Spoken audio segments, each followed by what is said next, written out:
Anne-Dominique, an entrepreneur advisor to international organizations, focuses on business development and collaboration ideas by integrating corporate social responsibility and philanthropy in companies' business strategy and processes. Anne-Dominique supports the United Nations Sustainable Development Goals and is a true believer that business led by purpose is a strong, tangible, and beneficial concept for both the public and private sector. She is currently the advisor to the Minister of State for Happiness, Her Excellency Ohud Al Romi. Anne-Dominique strongly believes in social entrepreneurship and sustainable development, creating synergies and innovative business solutions that also tackle a social, economical, or environmental problems. Dubai has been a champion of happiness, and today we have as our esteemed guest one person who is advising the happiness minister herself. Please put your hands together for Anne-Dominique.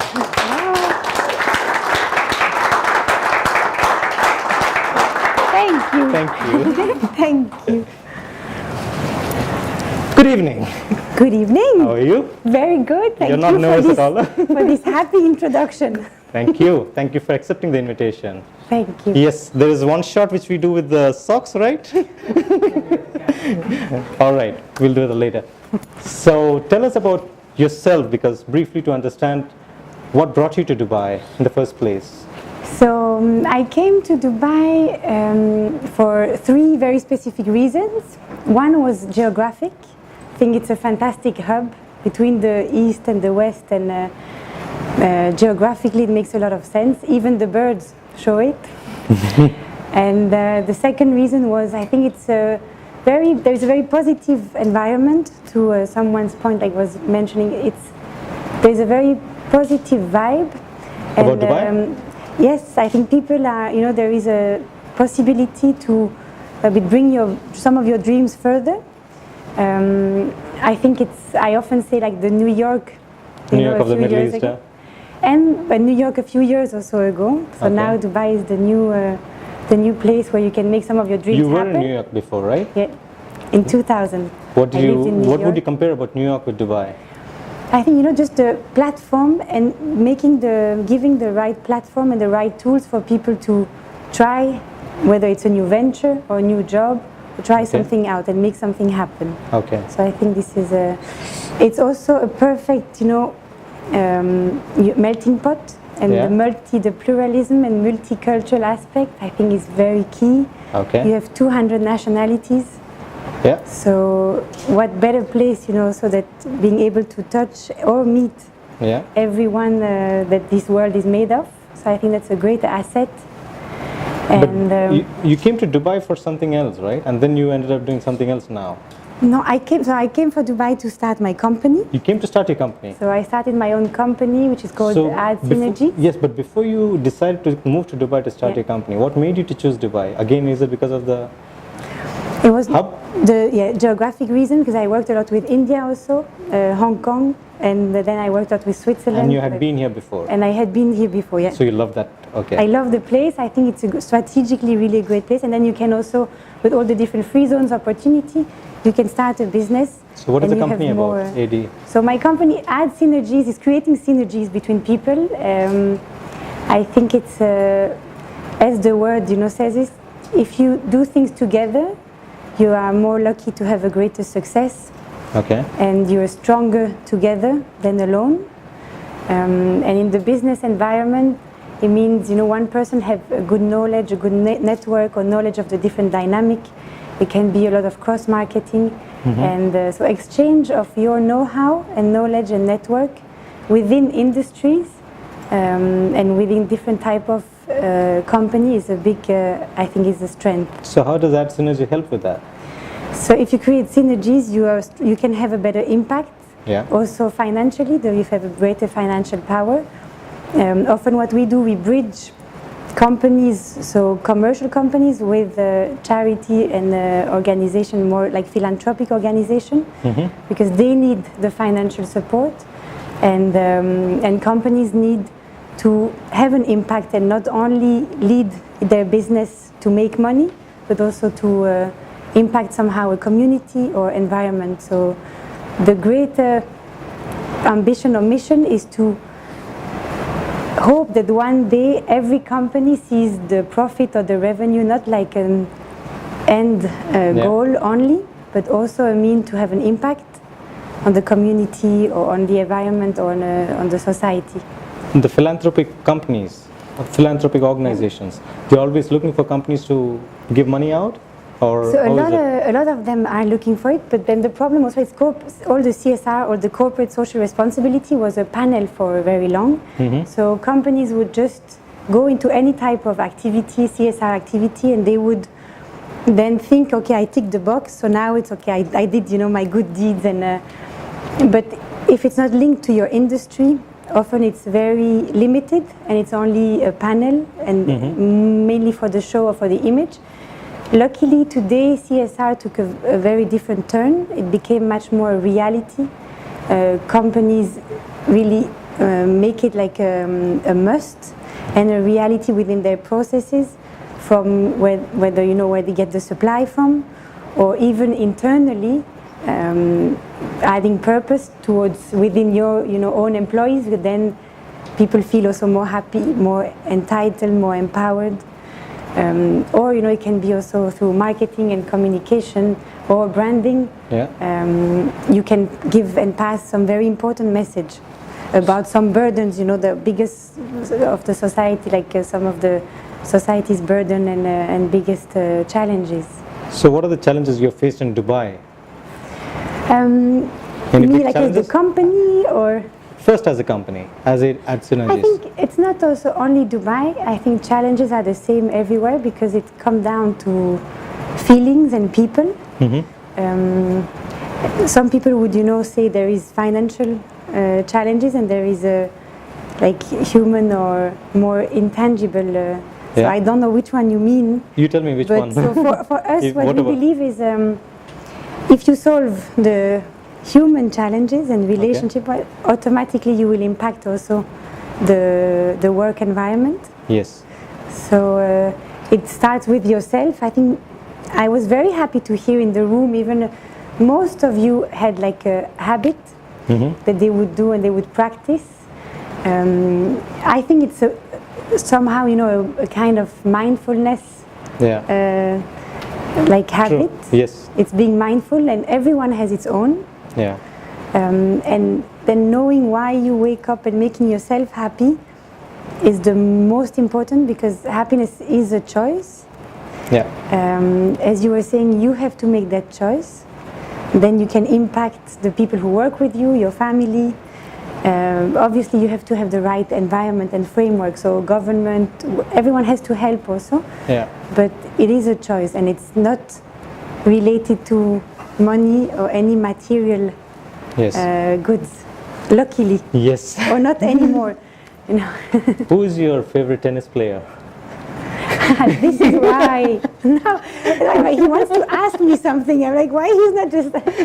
So this is why I actually landed in Dubai. So Roger Federer, obviously, as a Swiss, I can only say he's my favorite tennis player. Yes. Okay. I think he's the favorite tennis player of many other people, not only the Swiss, right? Am I wrong? So you were associated with him and his foundation. What kind of work were you doing? His foundation, so the Roger Federer Foundation, is all about giving access to children to education, mainly in South Africa, because yes, Roger is Swiss, but many people don't know his mother is South African. So when the success hit them, and they reached a certain level of success, they wanted to give back. And they thought, we want to give back in South Africa, in areas where people and children don't have access to education. It's early childhood development, so before primary school, because we believe that this is a very crucial moment in teaching, or let's say triggering, not teaching, because teaching is a bit too imposive, but triggering that, if going to school, or it will give you, or at least trying to get an interest in something. It can be another entity than the school, but can open doors to you, and we think they are allowed also and entitled, or everyone is entitled this access to education. But there's so many open platforms for education right now, and this is a very small also foundation. It's mainly, as I said, South Africa. Now it's spreading more towards the whole continent, well, mainly still sub-Saharan Africa. Just also for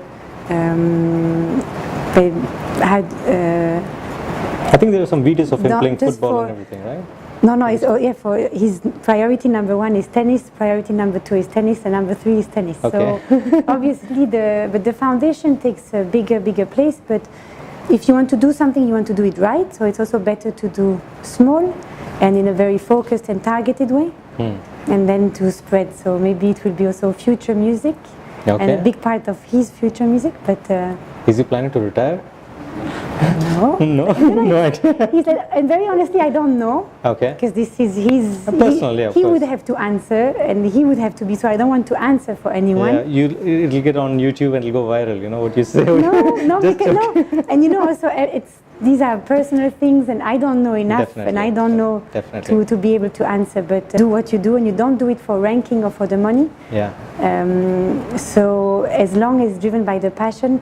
He is definitely not playing for the ranking anymore, but playing to push also the tennis and the sports further. So, typically on the ATP, there are all the bigger tournaments we all watch are only some of the tournament, but there are many others in places which are not as famous, which are not like New York or Paris or London. And there it's very important also if later he can go and be able to be part of those tournaments, because then you really also excite the passion for the sport, especially within the young people. So this is definitely a drive and not the ranking. For sure. One of the reasons why I asked you to be here and why I felt so connected with your message was because of what you do right now, because of Dubai as such wants to make it the happiest city in the world, and you are connected with the roadmap of what Dubai is trying to achieve. And there are so many things about happiness when a city or a nation wants to do, I feel, is very challenging. And especially for, like we had the conversation 2 days ago, I was saying, how can you actually make a group of people, a population, which is vastly a floating population or expat population, happy? So what are the challenges that you are facing on a daily level? What we face, or maybe it's also to put things into perspective. So Her Excellency Ohud Al-Rumi has been appointed 1 year ago, and so we planted a seed, and there is a lot of work that needs to be done, and but luckily, again, that's why also Dubai is really a happy place and a place of where the dreams can be possible, is that you see some very bold moves that are being done. So appointing a happiness minister from His Highness Sheikh Mohammed bin Rashid Al Maktoum is a big, bold move, not only for the UAE, but also a message to the region, to the world, even broader. So he appointed not only a happiness minister, but also a tolerance minister, and also a youth minister who is 23 years old, and a museum minister of the future. And the 3 of them are women, which is also something beautiful, and a very beautiful message also coming from the Arab world. And if you take those stands, it's you obviously want really something big also to happen.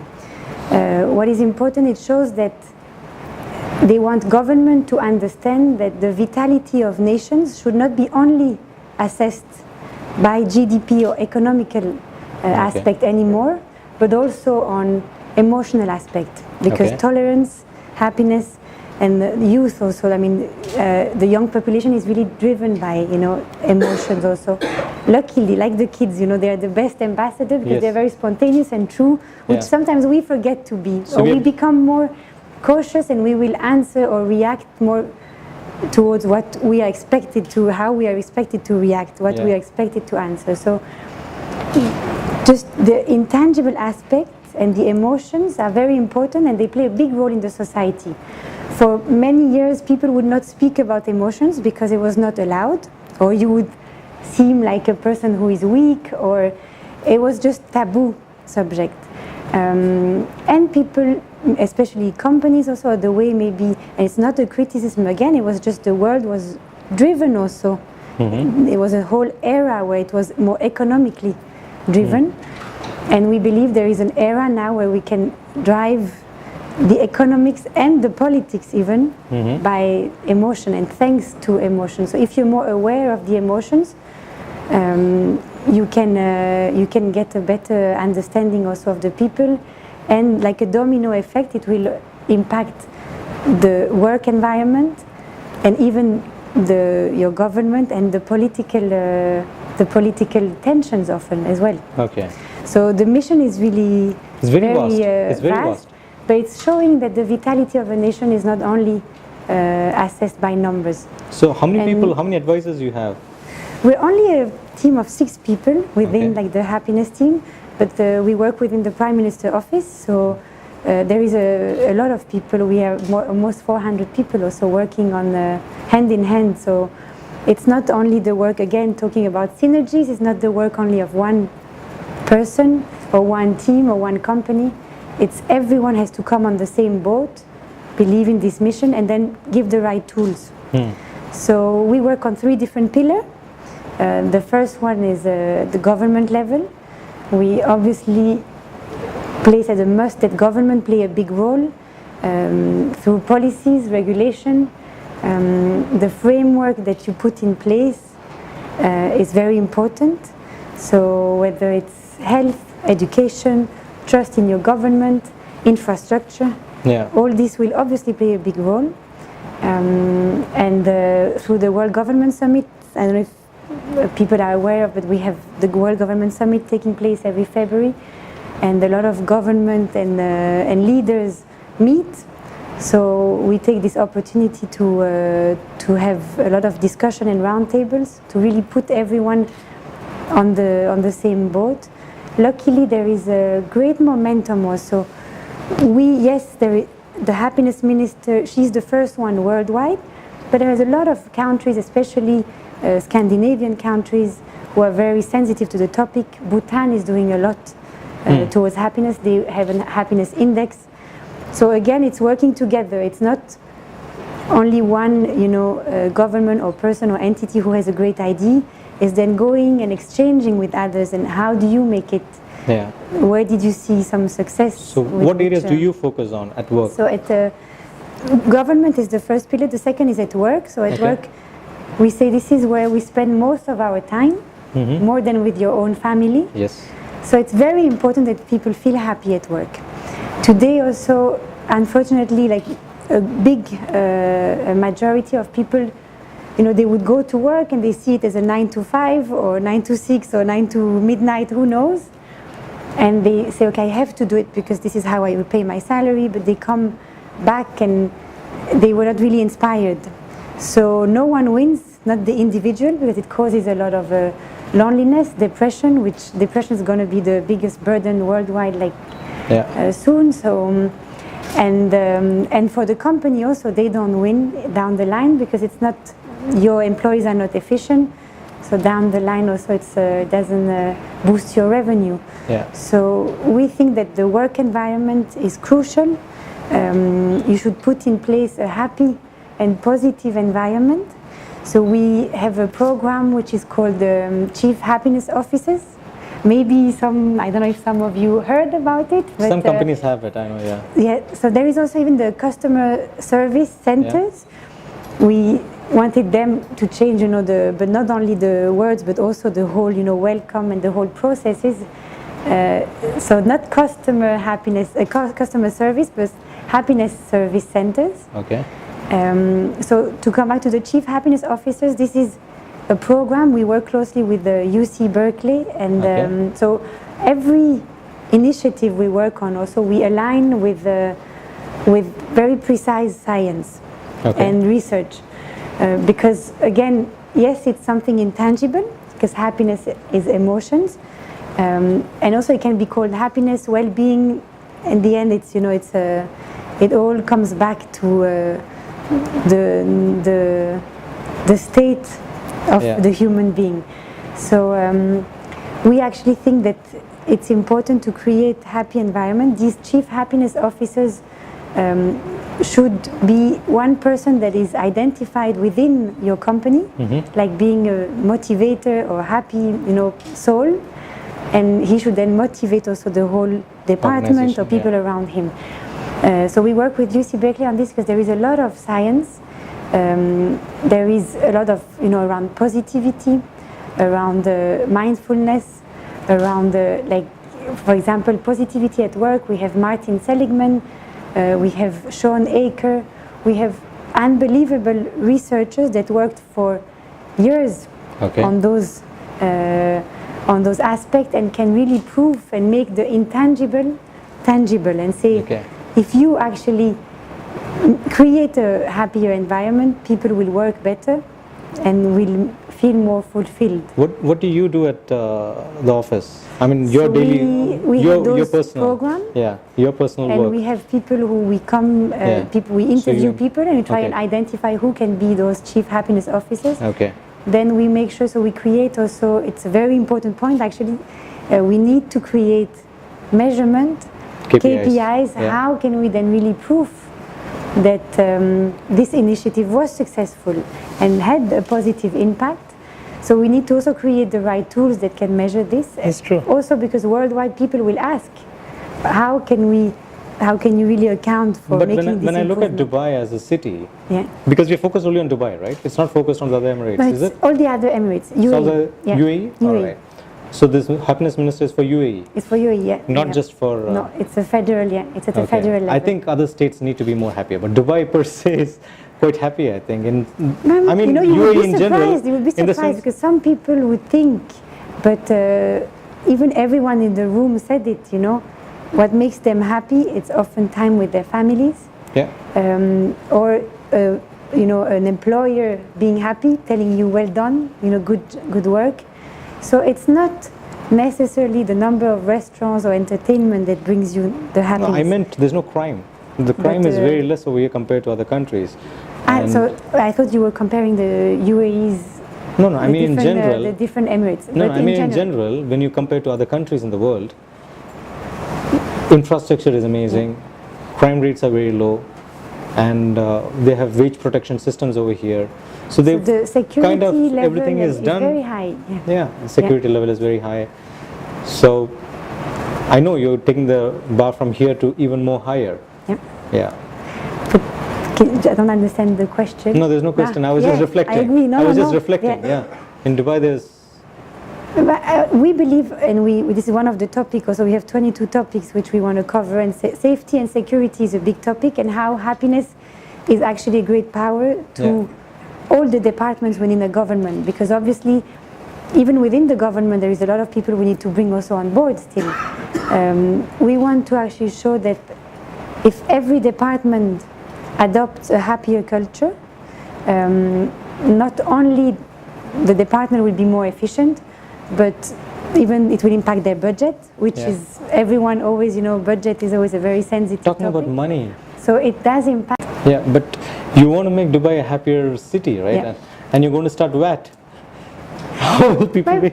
This I cannot also answer. It's not my department, but this is just on a personal.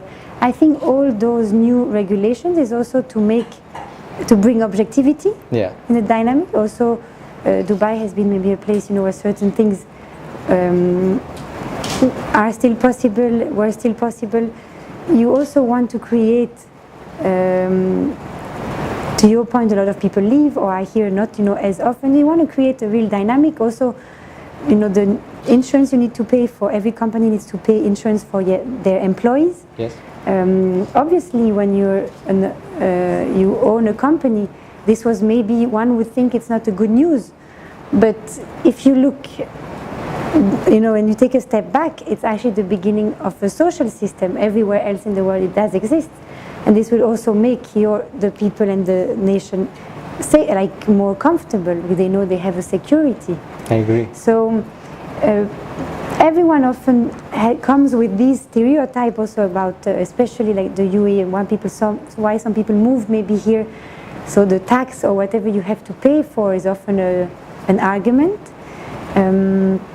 but probably it should No, not be, because yeah, it doesn't. yeah. The aim is not to make the things the most attractive, but the more right. To do the right thing. So I realize you told me you have that, to always change. You have to always question yourself. I mean, Yeah. this is not only as a, not here, but worldwide. Yes, I remember So you telling me the last time that it's going to be a work in progress. Even in our lifetime, maybe we will not see it finished. I often say, maybe I Yeah. will not even be alive Yeah. like before it's a reality, but at least planting a seed again. Yeah. There is a lot of pushback, so people also, unfortunately, this is a human nature. People would criticize or come, with some negative comment. I think if you don't make any move, it's better. It's always easy to complain and point, the finger on people who actually are making a move and trying to set some different standard. And I think it's definitely a seed. There is a lot of work before it becomes a reality, not only here but in the world also, because emotions should be taken into account. Yeah. Hopefully other countries will appoint a happiness minister as I well. hope so, yeah. Even it doesn't need to be also a happiness minister, but some other ministers can be at least sensitive to the topic. As I said, a lot of other countries already do so. Huh? We're not the only one at all. Bhutan is there, yeah. Bhutan, Scandinavian countries, Denmark, Sweden, they have Norway, a social system which is very strong. And You've been working with this team for like 1 year now or 2 years? 1 year? No, not even January. In January? Yes, so I joined very recently. And since you've been with them, Yeah. is this something that you saw and you felt it should not be like this? It could have been better like that? Did you have a point of view where you disagreed with any of the things that are coming up? Yeah, definitely there is, but everyone, which is nice, and this is often what people don't understand, and even about the region, there is a great opportunity to actually give your opinion, and there is a great capacity of listening. This is something what I have been impressed by since I moved even here. There is this capacity of really listening and then taking the best of what is done a bit everywhere and making it Part of the a culture. new rule and a new culture. The whole Majlis concept is, families or people would meet and be able to discuss topics. And then if someone else come, and even if it's from a different culture, again, we're blessed that there is 200 nationalities. Last March we had the happiness journey. Maybe some people saw some things about it on the social medias. This was the first edition, and again we said we want to create an event. There is already so many festivals in the UAE and in Dubai. If we want to make something which is linked to happiness, which is linked to intangible and emotions, we need to be very genuine about it, and not commercial at all. We want everyone to be able to be part of it. So everyone from the working community up to CEOs or royal families. So there should not be any difference that is made. So that we had two different parts to the event. First one was a happiness walk, which took place on Al Wasl from the new canal, and then up to Box Park and back. And this was to show that we want to create a sense of unity. In the streets, everyone is the same. Doesn't matter which house you live in, doesn't matter which car you drive, doesn't matter which job you have, which culture you're from, which religion. Everyone is together and want to create a happy movement, or a notion of togetherness, of unity, and of positivity. Then the second part of the event was it was next to the canal. Along the canal we had 5 different pavilions, so like 5 different booths, and each of those booths will teach will be based on values, and the 5 different values were positivity, gratitude, mindfulness, relationship, and giving, because we have the year of giving also. I'm sure some of you heard about it.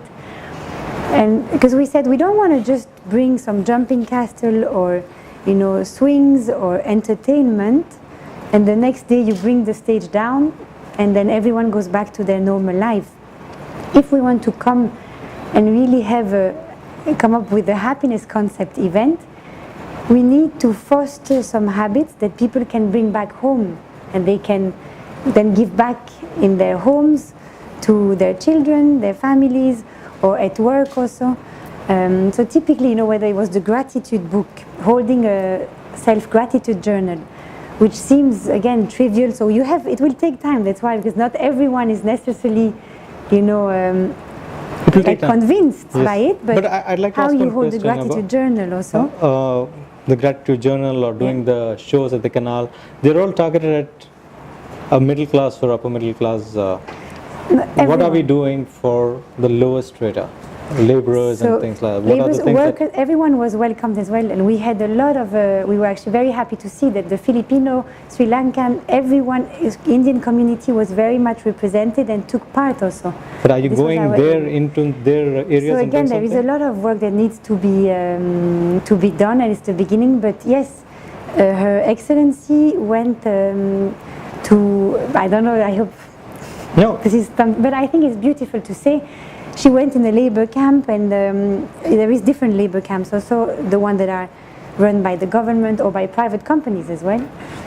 So she went to one that was run by the government, and she arrived there. It was okay, still a lot of things also to say, but it was okay. And then she said, you knew I was coming, right? You prepared everything. And obviously they were like, yeah, like a little bit, but so she turned to one of our colleagues and she said, bring me to another labor camp where they don't expect me, and I want to go also see a labor camp that is belonged to a private company.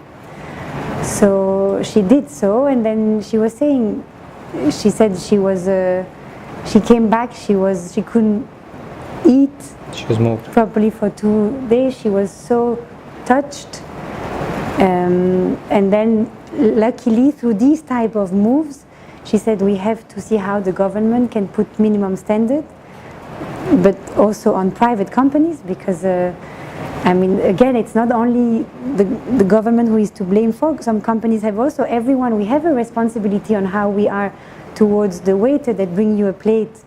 We have the responsibility of say thank you or not, of looking in the eyes, making this person feel that it exists. The people who work or help us at home or everywhere, even just in an elevator. So it's the role of everyone, it's the responsibility of everyone, but obviously government can help. So if we identify those problems, we can also say, okay, at a higher level, some standard and regulation. Have you been by yourself to these places? Yes, we went during Ramadan, so we help a lot, and we give, and we go regularly, and we think it's important. Yeah, to connect with those kind of people. We need much more people on board. We created on the Happy UAE website, Friends of Happiness, where people who would like to give time or some ideas, we want to share and create really a community, an online community, but then that can effectively help also on some on-site initiatives. Okay. Again, it's the beginning, so all this is growing, but there is a lot of very happy moves and initiatives. So government is one first pillar, but second is at work, and the third one is at the individual level. So the happiness journey was more focusing on at the individual level to foster these, positivity, gratitude, these type of values within the society. And if every individual does it, then it will be taken care of automatically, right? If every individual takes care of it. But obviously, we have to tap into those three pillars, because then it will be more effective. But down the line, it is a choice. Yeah. And we cannot also impose. We were saying it's very important that, like everything, if you have the feeling that you're told to do something, you also don't really want to do so. And everyone's happiness is so personal. What will make you happy is not what will make me happy. It's maybe not, what will make anyone, like everyone's happiness is very different. So it's not something also you can impose. But you can give some tools, whether it's at individual level, say if you practice mindfulness. Her Excellency, for example, she practices mindfulness every morning. She says when we wake up, she says, because if I want the whole nation also to be better, or the world to be a better world, I have to start with myself. This is also a quote when you said, some quotes are very inspiring and very relevant. This is a good example also. It's true, you have to start with yourself. Yeah. But work environments, so companies have to also see it as a reality and something tangible that will impact the well-being of the employees up to the efficiency of the company. And government as well have to understand we have to also play our part, try and see how we can offer a better framework. Super. So hopefully, yeah. We have 10 minutes more before we take the first break, but any of you have any questions or anything, feel free to shoot them. Yes, please. I'm intrigued to know, first of all, thank you very much for the information. I just want to know if you have created any measure. International Happiness Index. And so this is definitely also something we align on, and we follow the different criteria to try and see how we can then improve. But even also internally, and we want to be able to create new measurement tools and KPIs, and we did the first national survey, which was a door-to-door survey, asking a few questions, and the results will come out very soon. Again, it's been 1 year, so I wish we would have more results, and we don't have them yet, but it's very important and crucial we have them. So we create a lot of those. We have to create a lot of those measurement and data collection. I was just also, when we had our discussion, saying we came back from Canada, where we learned a lot about new ways to collect data, which is not asking questions anymore, because typically, again, when you ask questions in a place where you have 200 nationalities, people, first of all, will not understand the question the same way. And when people know they are asked, they will tend again to answer, maybe they will be subjective, because they think, oh, and the government is asking, so maybe I should answer more this. So we try also and see what are the latest things and tools and technologies and methods out there, like intuitive data, which will be more according to trends after a certain initiative. Do we see that maybe the absenteeism at work, or depression, or how many times people go and visit the doctors, or the crime has reduced, or how just the environment between people became more friendly? Those type of indication will be crucial. So unfortunately, to answer your question, no, we follow obviously the International Happiness Index, but we believe it's important to create even more measurement tools. Yes. Hi. Hi. I would like to come back on what Samir asked. Dubai is a fantastic city, it's a beautiful city, but at the same time, it's a very stressful city, and lots of people are suffering from stress, loneliness, depression, job, discrimination, and blah blah blah. So the reason is multiple.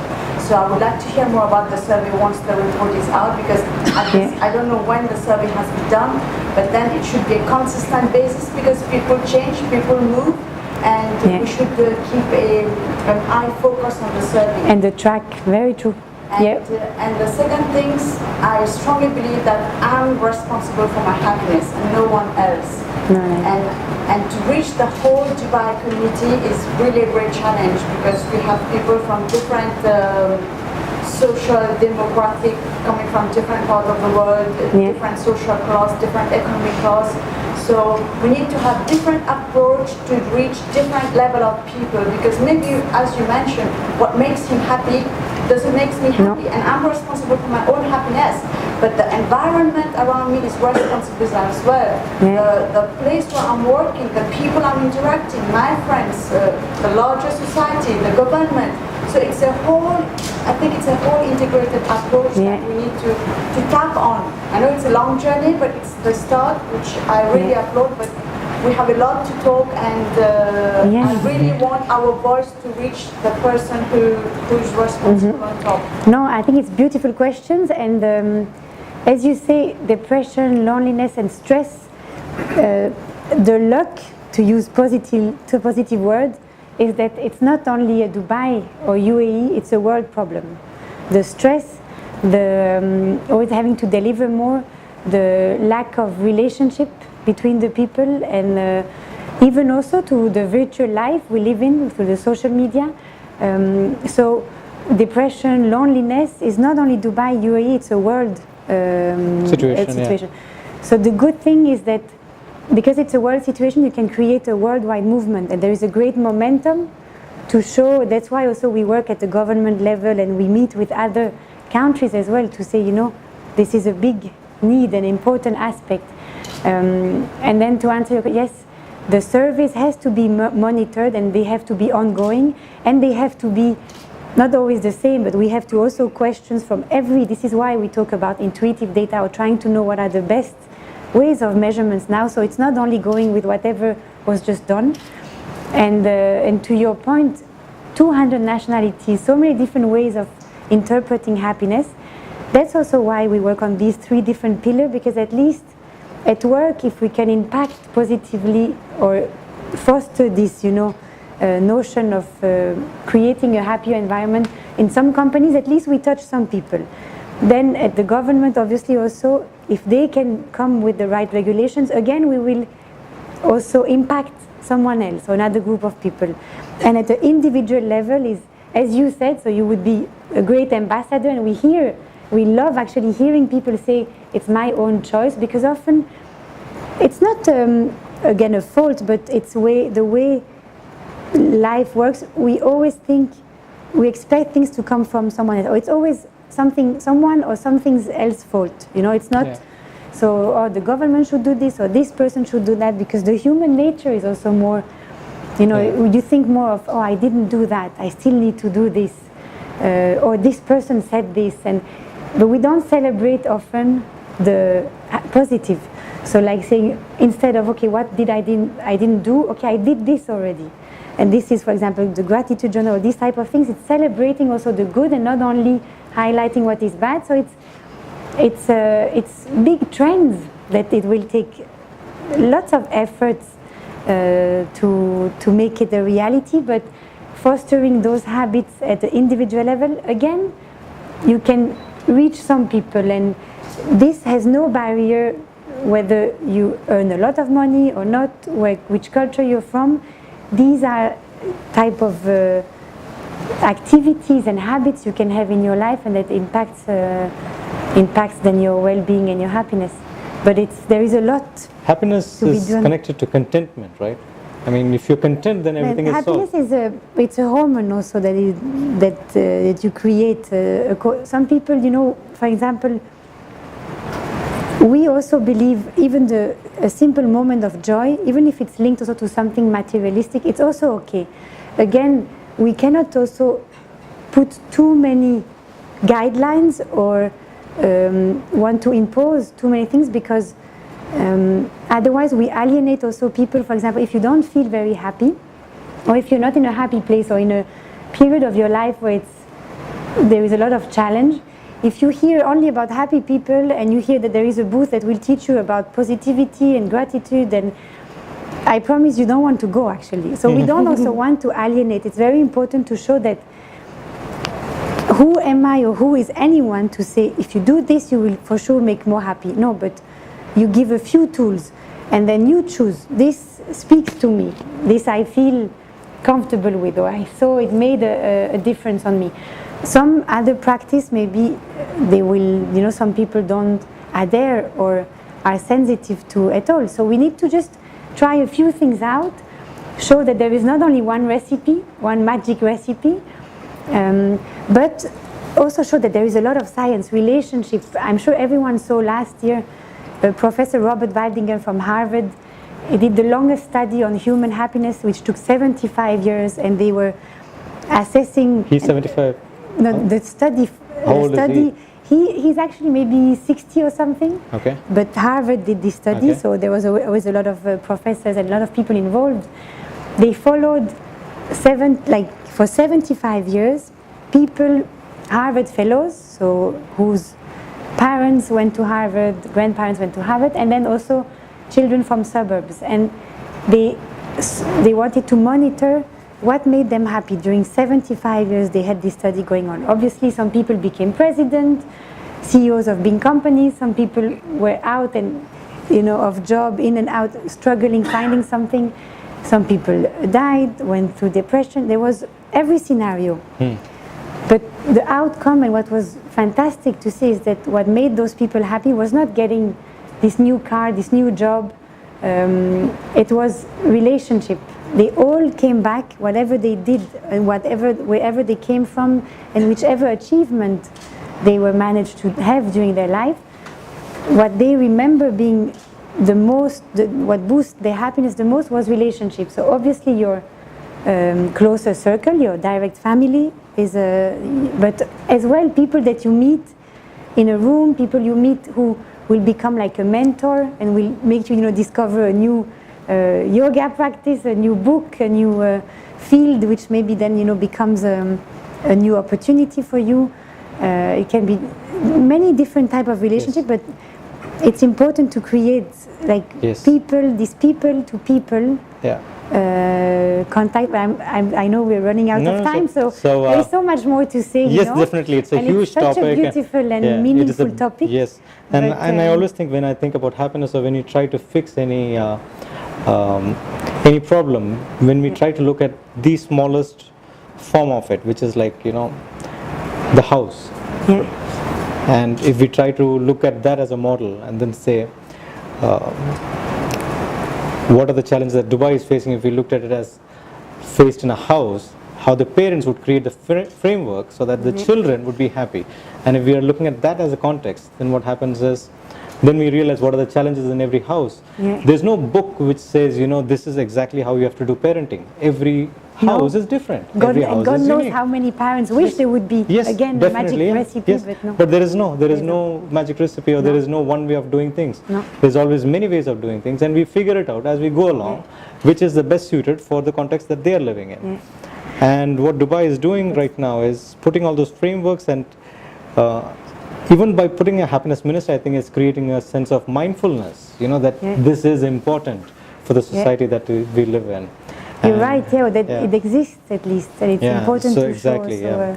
So it was a pleasure having you here. It is my pleasure. Yes, and before we sign off, there is one ritual that we follow over here, which is something that during the first session, Josher gifted this to us, and I use it always at the end of my session, where the guest picks up one card and speaks briefly or just reflects on it.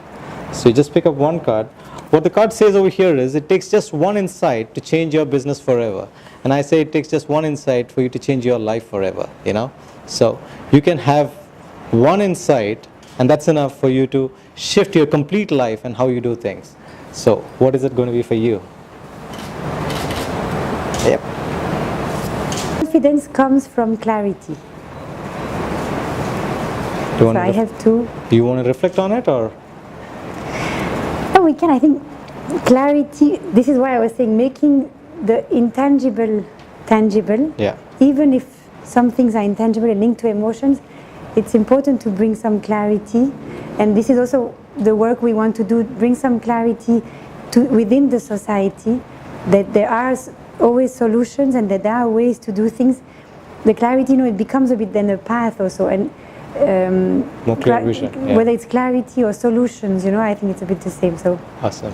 Thank you so much. Never problems, always solutions. Please give it up for Anne-Dominique. Thank you. Thank you. Thank you.